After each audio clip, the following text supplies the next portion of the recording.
Does all the suffering that's happening in the world make you feel like your life, your lifestyle, your job is just pointless? Are you wondering what you're really doing to make a difference in this world? Hello, my name is Adnan Adrian Wood-Smith, and I'm here to shed some light on these questions. Bismillahir Rahmanir Rahim, walhamdulillahi Rabbil Alameen, wassalatu wassalamu ala Rasulihil Kareem. In the name of God, the most deeply and widely merciful, all praise is due to God, Lord of the worlds, and peace and prayers be upon His beloved messenger. The mimbar, the structure, the pulpit that's on this slide right here, this sat for many years in the courtyard of the Mosque of Aleppo, in what is modern-day Syria, north of Damascus. For many years it sat there in the courtyard. And people passing through Aleppo would see this minbar, see this pulpit in the courtyard, and then they'd go in to pray inside the actual mosque in Aleppo. And the mosque had a pulpit inside where a pulpit should be in the prayer area. And so people would naturally ask, what is this pulpit doing out in the courtyard? Why is there an extra one that's out in the courtyard? And let alone that, why is it so ornate? It's hard to tell from this picture, but this work from almost a millennium ago was an incredible feat of carpentry. It has inlaid gems and all kinds of different materials inlaid into the wood itself. The carving of the wood is incredibly ornate and incredibly detailed in all kinds of different places if you were to be able to take a close look at it. It took decades, and it clearly took decades for not just one carpenter, but a team of carpenters to work on this pulpit and get it done. So people passing through Aleppo would go pray in the mosque and ask about this pulpit. What is a pulpit just doing, just standing for years in the courtyard? One of the people who visited this place and narrates the story and this image as well is the scholar Ibn Jubair. They would see how wondrous this pulpit was, how ornate, how much time it took to make it, but they'd just be so confused. What's it doing in the middle of the courtyard? And the answer they'd receive back would be, this is the pulpit that's going to stand in Al-Masjid al-Aqsa, the mosque at Jerusalem, once Jerusalem is liberated.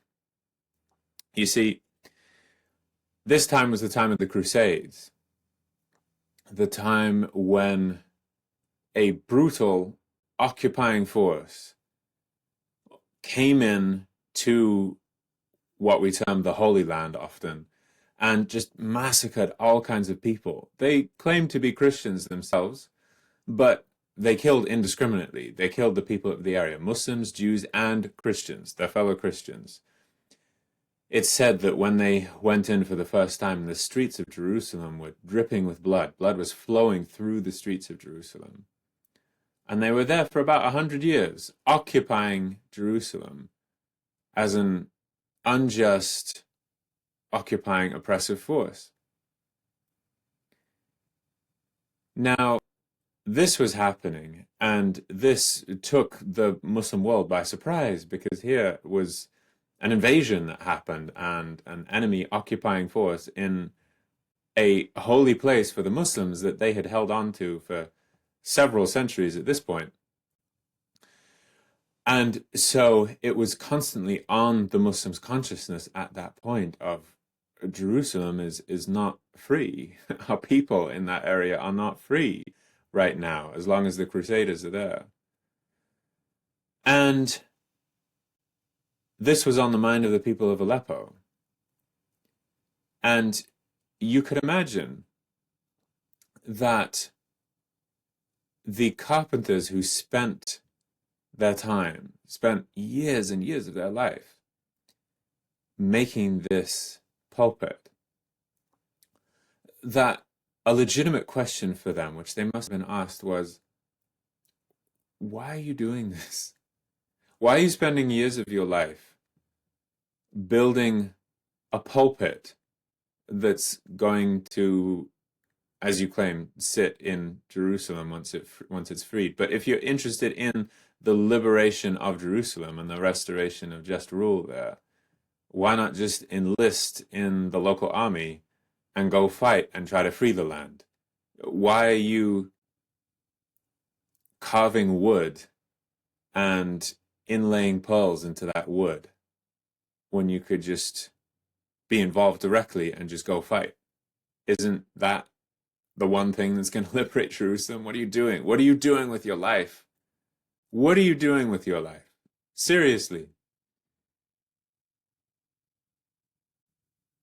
How many times do we feel that question sometimes coming up in us? What are you doing with your life?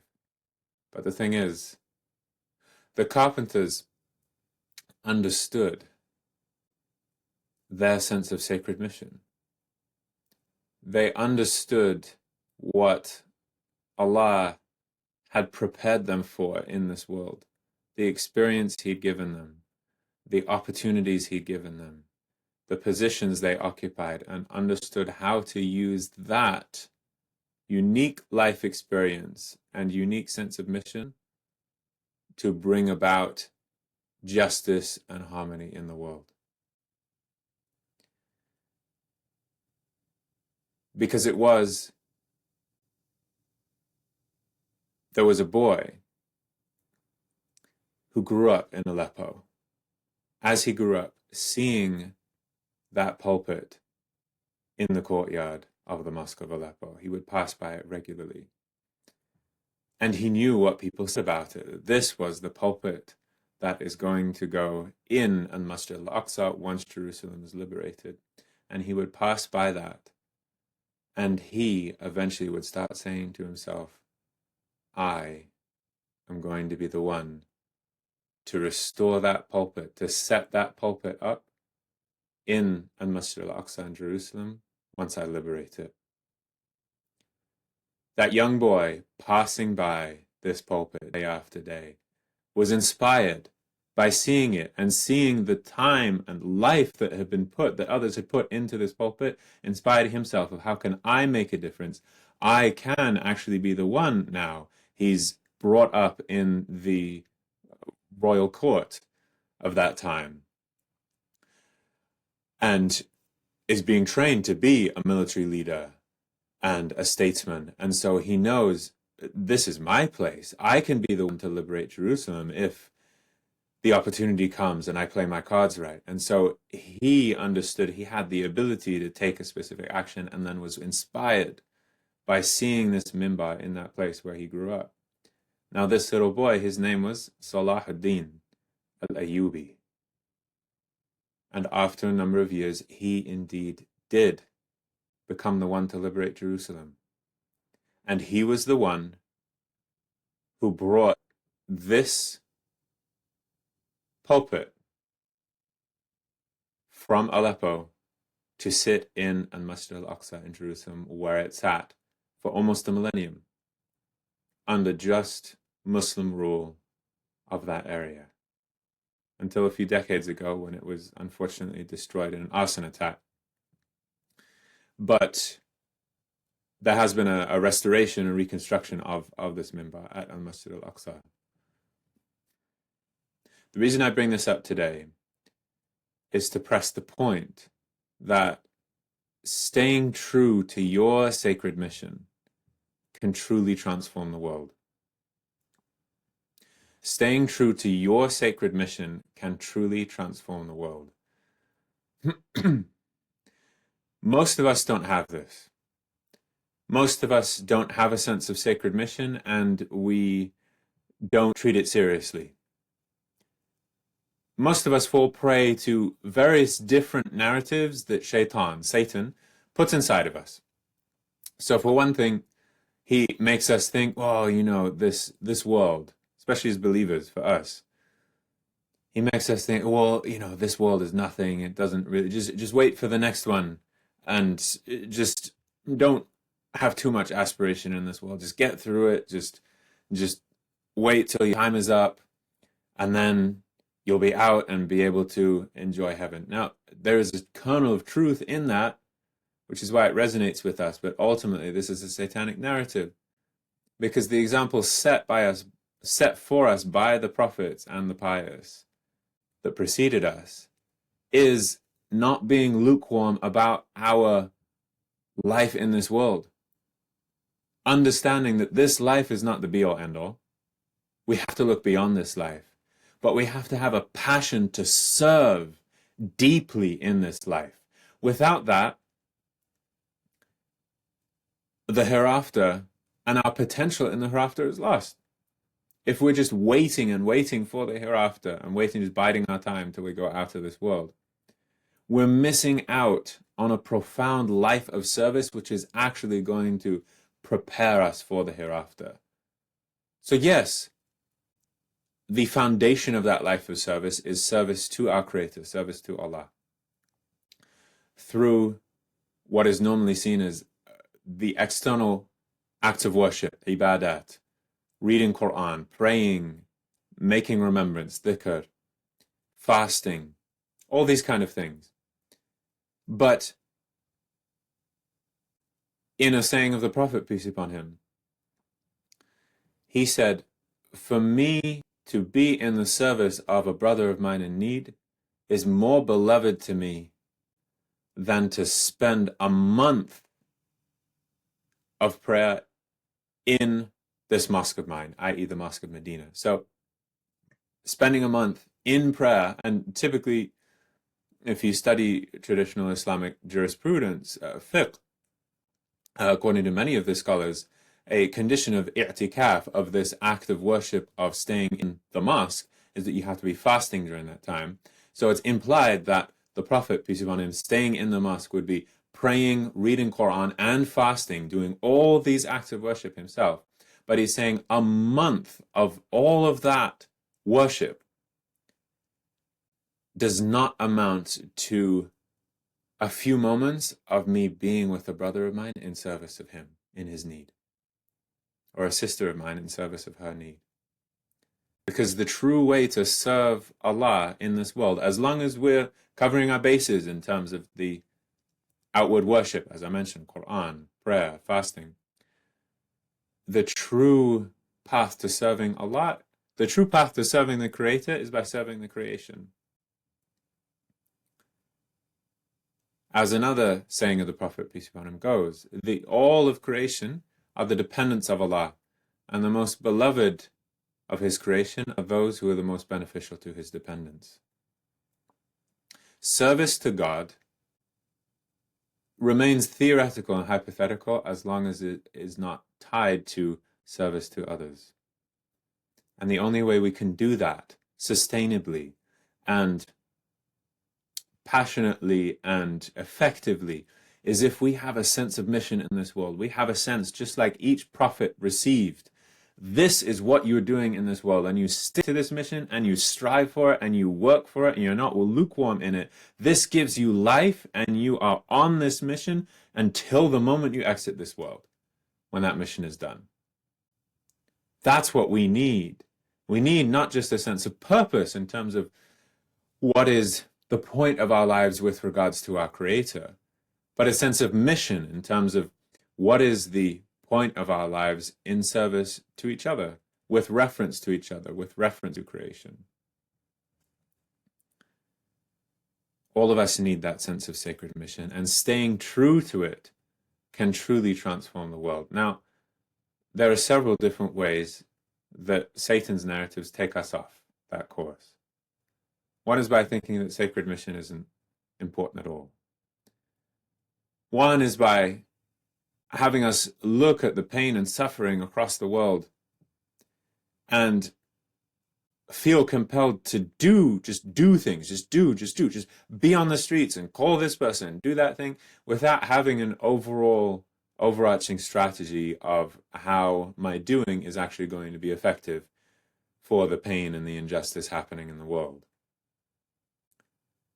And so he'll have us doing all kinds of things which make us just feel a bit better because we're doing things. But if we really assess how effective is our political involvement, how effective is the time that we're spending on that, and I'm not an expert myself in terms of politics and how to transform society politically, but I would have a recommendation for you. Check out the YouTube channel Middle Nation with Shahid Bolson. I think Shahid Bolson is one of the most, if not in the English language, perhaps the most articulate and sensible voice these days in terms of how to really be effective in the transformation of power in this world, and how to pay attention to where real power lies. Real power in this world right now does not lie with the politicians, lies with the companies,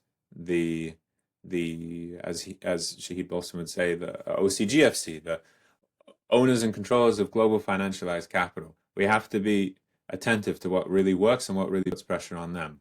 Anyway, that's a little bit of a tangent. Shaitan, Satan, will distract us in having us spend our time just making ourselves feel a little better on things that are being involved politically, but not being effective. And then, because his hope for us is that very quickly we see our own involvement as pointless. And we start seeing our whole lives as pointless. That's where he wants to get us. And that leads to then inaction, leads to depression, leads to hopelessness. And there's nothing good about any of those things. If he can't do that, then he'll distract us by having us be on this path of self-actualization, which isn't really about a true sacred mission, but having a sense of, okay, be all you can be. Right? There's a reason why that slogan comes from the army, an institution serving perhaps the most oppressive institution serving oppression in the world today. Be all you can be. This focus on self-actualization and improving your life and living your potential and that kind of thing. Shaitan would love to have you do that in a way in which focuses completely on yourself and your own development. Or has you do that in terms of, oh no, actually I'm serving others, but really you're serving other corporations. You're serving profits of others at the end of the day. You haven't truly gotten into what is your unique mission in life and how is it really of service to humanity and not to corporations. The cure to Satan's ploys, may God protect us from them, is having a real sense of sacred mission, bringing that mission into every area of life, and then building our defenses around those internal enemies which are out there to take us off that mission. Our foes, if you will, FOES, feelings, outcomes, ego, and Satan. Or if you're not particularly religious yourself and have issue with this personification of evil in Satan, then shadow works as an S as well. Our shadow side, the inverse of everything we're supposed to be. Feelings, outcomes, ego, and Satan, or shadow. Translation of the Quranic concepts of nafs, hawa, shaitan, and dunya, though in a slightly different order. Now, what does it mean to have a sacred mission? Well, to be honest, I've been feeling recently like the videos I've been posting here have been a little long. So I think I'm going to leave it at that. The next video we'll make. Stay tuned. Come back next week if you're watching this on time, or just see the next video about what it means to have a sacred mission. Not because I want to leave you on a cliffhanger, but because I just don't want this video to be too long for you today. But the important thing is having that sacred mission. If you really want to figure out if you have that sacred mission and where that sacred mission lies, go ahead and head to greaterwhy.com. You can take our diagnostic quiz, our why strength quiz, to see your why in life, your sacred mission in life. How strong is it? Is it really effective? And you can see too the program that we run to help people with that. But I wanted to just press this point today of whether our program is beneficial to you or not.